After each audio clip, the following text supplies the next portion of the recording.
Hi, welcome to the home garden. Today I'm at Wormingford. Another job I'm doing today is planting Webb's Wonder lettuce. They're a really easy lettuce to do and you can keep them going throughout the year. They are great for just picking off leaves one at a time and being able to come out at lunchtime, being able to pick a few leaves and then pop them straight in your sandwich. Here I've got a small bed of them. These have been grown from seed, just indoors, and then all I'm doing is literally planting them out. So I'm taking them out of the pot.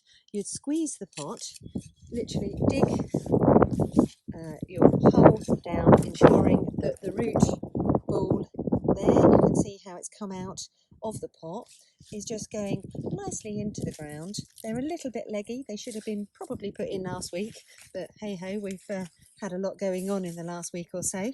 And then all I'm doing is firming it nicely down, getting soil around it, and that will literally allow, once I've let that go in, you can see you can just pick off the leaves. It won't do any harm at all to it.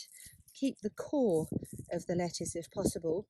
Take a few leaves and put them in your salad or your sandwich. Enjoy.